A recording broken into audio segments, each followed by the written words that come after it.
It's all a part of this Epstein file.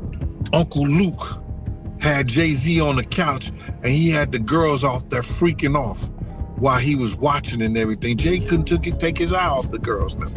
People are saying all of this ties back to the Epstein files, and that's what's got everyone shook. Old stories are resurfacing, including claims from industry insiders about Jay-Z being present in uncomfortable situations involving young women at private gatherings. These are allegations, but once Epstein's name enters the picture, people stop brushing things off so easily. Now here's where it gets wild. Epstein wasn't just some random criminal, according to investigators and journalists. Many believe he was running a large-scale blackmail operation, using power, money, and access to compromise influential people. The question people keep asking is simple. How many celebrities were pulled into that web, knowingly or not? And now the shocker. The latest release of Epstein-related files reportedly includes references to Jay-Z. The internet exploded after this drop. Even 50 Cent reacted publicly, posting about it and saying, "They got my man Jay in the Epstein files. I gotta do a doc on this." When 50 talks like that, people listen. According to the Department of Justice, this latest batch includes nearly 3 million documents, thousands of photos, and hundreds of hours of video. Many of these came from old reports and anonymous tips submitted after Epstein's arrest. Some of those tips allegedly mentioned Jay-Z and Harvey Weinstein together. That alone raised alarms. Investigators and commentators say Latest tranche of Epstein files from the Department of Justice contains around 3 million documents, thousands of still photographs, and hundreds of hours of video recording. it's not shocking that powerful names show up. What scares people more are the names we don't know yet.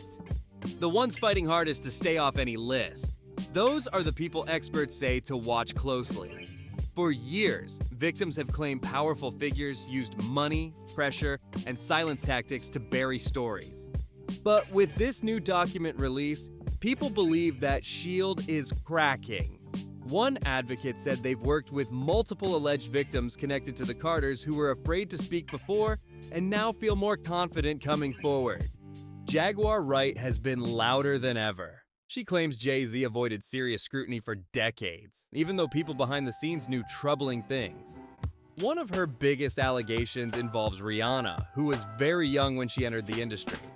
Rihanna herself has spoken publicly about how nervous she was during her early label meetings. She described being asked to perform alone in an office setting and feeling intense pressure to sign contracts at a young age. While she's never accused Jay-Z of wrongdoing, Jaguar claims the environment lacked proper protection and oversight for someone her age. Jaguar alleges Rihanna spent long stretches around powerful adults without family supervision, and that her management and handlers changed rapidly after she was signed. She claims many people backstage were openly talking about how young Rihanna was at the time. These are allegations, but they continue to circulate heavily. She specifically claims Rihanna was flown to the US as a teenager without a parent present initially, spent hours alone in a corporate office, and only later was joined by family. Again, nothing criminal has been proven, but people say the optics alone are disturbing. Then there are long-standing rumors that crossed into tabloid territory, including claims of inappropriate relationships. A former publicist once addressed these rumors publicly and later apologized, but the speculation never fully disappeared. Industry insiders say Rihanna was treated more like a product than a person early on. Jaguar also brings up Foxy Brown. She claims Foxy was extremely young when she was promoted and placed into highly adult environments. According to Jaguar, Foxy was moved around constantly with promises of career protection, while being exposed to situations far beyond her age. These claims have never been proven in court, but they remain part of the conversation. She points to other young female artists as well, saying the pattern was consistent: early fame, heavy control, and adult themes pushed too soon. In Jaguar's words, these women were treated like chess pieces in a bigger power game. She describes Jay-Z as someone who tightly controls his image and public narrative. With regard to Epstein and some of the celebrity or well-known powerful people who are involved here. Of course there is. Absolutely. I'm probably more afraid of the people we don't know about. Yeah. The people you don't know about, the people who know that they may be on any kind of list that is... People who are purposely trying to get that list to stay away or not be on that list, that's who scares me. To fans, he appears untouchable. Behind the scenes, she claims everything is carefully staged to protect influence and power. She believes that's where the Epstein connection matters most: control, leverage, and silence. Epstein, according to investigators, used access to... I had 3 victims that I've been working with, victims of the Carters, that were ready to come forward. This might help them feel a little more confident now. Vulnerable people to collect compromise on elites. Those who spoke out were silenced, discredited, or buried. Jaguar claims this same system exists inside the music industry, just dressed differently. One of the most emotional allegations comes from a grieving mother who claims her son died after becoming connected to powerful industry figures. She says he was targeted because of who he was connected to and what he might have exposed. These claims are deeply serious and remain unproven, but they add to the fear surrounding these accusations. She says her son was only 19, working on his music independently to avoid major labels. She claims he interned at Roc Nation and later felt pressured in ways that terrified him. After his death, she dedicated her life to exposing what she believes happened. And here's the part people can't ignore. Jay-Z has already faced lawsuits from women alleging misconduct, including claims involving underage individuals at the time. While Jay-Z has denied wrongdoing, when you stack these lawsuits with decades of rumors and now Epstein-related mentions, people say it becomes harder to dismiss everything outright. At this point, the public isn't asking for assumptions. They're demanding transparency. And with more documents still being reviewed, this story is far from over. Jay-Z being mentioned as an alleged... I was shaking literally. But the moment I walked into the office, the atmosphere was so warm and welcoming. And you had to sing a cappella for him? Yes, I had to sing. I sang Fun to Replay. I sang another ballad from the album last time. So then what did he say to you? He said something to you. Oh yes, he said, we don't sing songs here, we sing artists. And there was this little pause, and I was nervous. But then he said, and we're interested. And there was this sudden feel of relief. But then he said something about a window and a door or something. Oh, then he said, you did your homework. I did a lot of homework on you, Miss Lady. He said, there are 2 ways to leave here, either through the door with the deal sign or through this window, and we're on the 29th floor. Accomplice in Epstein-related material sent shockwaves through the industry. Gene Deal has now stepped forward, saying these accusations aren't random rumors, but stories he claims have been circulating for years. He says a lot of what people once laughed off is now lining up with what's coming out in these Epstein file releases. Gene claims he's spoken before about Jay-Z's behavior back in the day, and he insists these weren't vague stories or industry gossip. He says the young women being discussed were from the same neighborhoods, running in the same circles, attending the same parties, and that multiple people knew each other. These are allegations, but he says they weren't isolated incidents. Gene also referenced old industry moments people ignored at the time. He brought up a situation where Jay-Z was allegedly present at a gathering hosted by Uncle Luke, where young women were dancing and partying while Jay-Z sat watching. According to Gene, moments like that didn't seem shocking back then, but now they hit differently with today's information. Gene believes the Epstein files could cause major fallout for powerful figures in music and entertainment.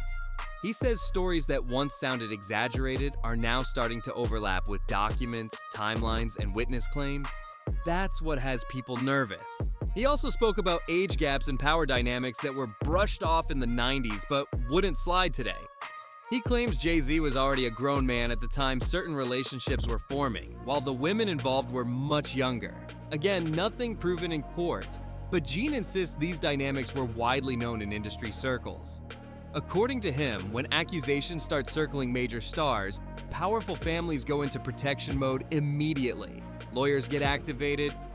And she was a kid at that time, correct? A 15-year-old girl who had been flown to the United States without parental supervision or a chaperone, brought to a grown man's office in a large corporate Manhattan building. Everybody knew when she flew in. I was there the day she got signed. Everyone was talking about it. and the 6 hours that she spent with him and the 4 hours that she spent alone with him with no parental supervision. Her father didn't show up to the next day to come and collect the check. Well, and there's This the isn't her rumors, life. the rumors were even beyond that, right? That Jay-Z was cheating on Beyonce with her when she was Very much 17 so. is what a lot of this came out through a publicist who later then Have had you to spoken apologize. to my friend Jonathan? Hey, you should talk to Jonathan. Please. Because Jonathan was there. He was right there working with Rihanna. And it was right when they started crafting her to be seen as a brand and commodity only and not a person. And when I talk to Jonathan now, just to hear him when he thinks of his teenage daughters, he was like, Rihanna was the same age my girls are now. I couldn't imagine putting my daughters through what we put her through. And then the next thing you know, she was removed from that first team from Pon the Replay and replaced with all new handlers and kept sheltered in Los Angeles, where she was going out to parties and partying at 15, 16, 17 years old, hanging out at the Rainbow Room, hanging out. Yeah, like it was one of my friends who found out she was 17 when everyone thought she was 21. And he was like, yo, why do y'all got me carrying this girl around and she's oh, it's cool, it's cool. Publicists control the narrative, and silence becomes the main strategy. Gene says many people know the truth but stay quiet because speaking up could cost them their careers, their money, or their safety. He also claims politicians and public leaders who once proudly stood next to celebrities are now sweating. Nobody wants their name tied to something that could rewrite how history sees them. That fear alone, he says, explains a lot of the silence. Naturally, this conversation also brings Beyonce into focus. Beyonce has publicly stated that she met Jay-Z when she was 18, that they were friends first, and that their relationship developed later. This timeline has remained consistent and is the official version. Still, not everyone accepts that explanation. Some 15, 16, 17 years old. She was running all around Philadelphia because Jay-Z promised her that they could be, normal when she wasn't with Corrupt. Corrupt was her fake boyfriend, which is why when they tried to use her to say that she was actually in the car and there with Keepy D and all of that, I'm like, that girl wasn't even there. These women are pawns. Inga Marchand at 14 years old, 14 and a half, going on 15 years old, singing highly explicit and sexually charged, lyrics all written by Sean Carter. What kind of 27-year-old grown man turns a 14, 15-year-old girl virtually into a prostitute and gave her the nickname the Il Nana? No kidding. Insiders, including Gene Deal, suggest the relationship may have started earlier than publicly stated. He points to club appearances, industry events, and age math that raises questions for some observers. These are claims, not proven facts, but they continue to circulate. Gene questioned how someone much older could be closely involved with someone so young in those environments, especially when club culture and industry access blurred boundaries at the time. He also questioned whether ages were always accurately represented, noting that even peers have expressed confusion over timelines. The discussion widened when Aaliyah... I told y'all a lot of stories. I told y'all about Jay-Z, how he was, and it ain't no allege. It ain't no allege. These little girls was from our block. These little girls was from our block. Miss Pleasant ran with them. They all ran together and came to parties and shit like that. You understand what I'm saying? And I'm gonna let Miss Pleasant, I'm gonna try to talk her into telling that story. So y'all bear with me when she come back. She gonna see this, but I'm letting y'all know. And don't none of you moderators sit up there and text her and try to forewarn her. I'm gonna try to tell her and talk about the situation because it's all a part of this Epstein file. Look at that situation where Uncle Luke had Jay-Z on the couch and he had the girls off there freaking off while he was watching and everything. Jay couldn't take his eye off the girls now. His name came up. Dame Dash once said both he and Jay-Z were interested in her, but emphasized she was an adult at the time. This distinction matters deeply, especially given what's already known about Aaliyah's earlier experiences in the industry. What bothered Dame most, according to his own words, was that Jay-Z later worked closely with R. Kelly, despite public knowledge of troubling allegations surrounding him. Dame said that decision alone was a breaking point for him. He questioned why anyone would collaborate with someone carrying that kind of history. Dame explained that his choice to leave Rockefeller wasn't about money or ego. He said he walked away because he didn't want to be connected to business decisions that conflicted with his principles. He said many people... I know at that time, right, when he was messing with old girl, right, he had to be no name. 30 years old. Oh no, well he was in his late 20s, almost no, 30. No, he was 30. That nigga was 30. I know that nigga was 30 years old or better.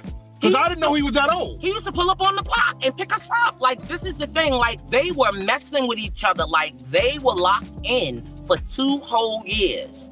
And... Well, Jay was locked in with a lot of people because I ain't gonna say that he was trying to get with Sugar. Oh, yeah. Okay, I could see that. Pretty girl. Yeah. He was trying to get with Sugar. I could see that. And back in the day, I ain't gonna speak on it, but... But what? But nothing. Because you ain't gonna speak on your friend, don't speak on my shit. Okay. And I ain't gonna tell it. Because you know I know, that you know that I know, that I know that you know, that I know what you Don't play yourself, all right? All right. So now, what I'm trying to get y'all to see and what I'm trying to get y'all to say, I didn't lie when I told y'all this was messing with young girls. Yeah, he was. You understand what I'm saying? Yeah. And I did not lie. I know this for a fact. This wasn't no capping the whole 9 yards. Yeah. You understand? So now when these files come out and they start speaking about these cats and they sexapades and dealing with these young girls. Right. People wouldn't have made that choice, but for him, it was necessary. All of this adds another layer to the larger conversation. With Epstein-related documents surfacing, old stories being re-examined, and insiders speaking more freely, people are questioning long-standing narratives. Nothing here has been proven in court, and Jay-Z has denied wrongdoing. But when you combine lawsuits, insider claims, historical patterns, and now Epstein file mentions, the questions aren't going away. And as more documents are reviewed, this story looks far from finished. He said he was left with no choice. According to him, Jay-Z made an offer that crossed a line he couldn't accept. He questioned how anyone could continue working with someone accused of hurting. He first started dating Beyonce at 17, 18, he was 30-something. You didn't know his age. When I look back and see how old Jay-Z was, I think Jay-Z was born in like 69 or 67. Something like that, 67 right there? 69. I think he was born in 69. Beyonce, they say she was born in 81. You understand? But back then, in 81, when we was in the club together, 98, 99, she wasn't even supposed to be in the club, but she was in the club. It was Club Eugene's. And Jay was dating her. And at that time, if you look at Jay's age, he was about 30 years old. So, isn't she still somewhat a child? To me, she is. But I guess they protect child. That's how you protect a child. You know, dating her at the age of 30-some years old and she's 17, 18 years old. If that's her true age. We really don't know her true age because Gabrielle Union said she went to junior high school with her, and Gabrielle Union is considered 6, 7 years older than Beyonce age that she getting, so we really don't know. You know what I'm saying? But to get back to your letter, I believe that the lawyer was doing what he did and he threw shade at Puff in the interim of that by saying that all celebrities, you may think all celebrities are alike, you know what I'm saying? He know he's under this situation with Puff. But you gotta look at this right here. They sent him a letter. Busby sent him a letter for 2 reasons, I believe. To open up the floodgate just like that 1-800 bad boy number did, and people start calling in saying what Puff did to them. A woman they once cared about. He said no amount of money was worth that kind of betrayal, so he walked away completely. At first, he thought he was at peace with it. He stayed quiet, didn't speak publicly, and chose distance instead. But looking back, he admits that silence didn't heal anything. The resentment stuck, especially when Jay-Z later worked on a project connected to Aaliyah after her passing, something he described as deeply disrespectful. That moment, he said, is something he still hasn't forgiven. And this isn't just about Jay-Z. According to newly released Epstein-related documents, several other powerful figures are being discussed too. These files include millions of pages, and one name that stood out to many observers was Bill Gates. Inside the documents are draft emails Epstein allegedly wrote to himself around 2013. In one of them, he referenced Bill Gates and claimed Gates wanted certain past messages erased. That detail alone raised eyebrows. Why would anyone want old communications deleted? People immediately started asking questions. Some claims inside those drafts were extremely personal and controversial. However, it's important to be clear. These were Epstein's own writings. There's no confirmation they were true. Many experts believe Epstein often exaggerated or fabricated claims to gain leverage in business or personal disputes. Blackmail was his main weapon, and rumor was part of that toolkit. That's the key point here. Epstein dealt in manipulation, pressure, and deception. Just because something appears in a draft email doesn't mean it's fact. Said that Bill Gates wanted to get from him antibiotics to give to Melinda because he got syphilis or he got something. The clap, chlamydia, whatever he got. He got some sort of an STD from a prostitute. Do you think if she could have the choice between getting the, what did she get, $50 billion or not getting the syphilis, which would she whatever take? she got. I bet it wasn't syphilis. It was probably the clap. It was probably chlamydia or something like that. That's no big deal. But if who knows if that's true, though? Here's the thing. Like, Epstein clearly was some sort of a blackmailer. And this is an email that Epstein wrote. So it could be complete fiction. Epstein could have wrote that just to put pressure on Bill Gates for some fucking business deal. Like, who knows? He could have spread rumors and then said that he'll squash those rumors. But these guys are dealing in deception and blackmail, and so you can't, like, assume that it's true. Think about how many relationships Epstein had and that he was working almost every one of them, leveraging Actual. He may have written things simply to create leverage or threaten exposure later, so nothing in those drafts should be taken at face value. Still, people are asking why Epstein was even involved in private matters tied to one of the most powerful men on Earth. Gates' former wife later spoke publicly about how disappointed she was to learn about Epstein's connections to their lives. That reaction only fueled more speculation. From there, the conversation widened even more. Some journalists and researchers believe Epstein wasn't acting alone at all. They point to emails where he repeatedly referenced helping foreign interests and maintaining powerful connections far beyond celebrities and billionaires. One resurfaced message even joked about him not working for foreign intelligence agencies, followed by a smiley face. That tone alone made people suspicious. Critics argue that intelligence operations often hide in plain sight, using humor and denial as cover.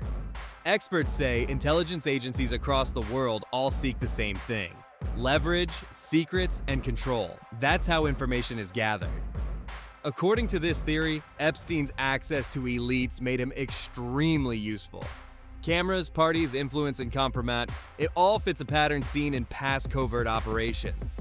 Some commentators compared Epstein's setup to historical sting operations where compromising situations were used to gather information on powerful targets.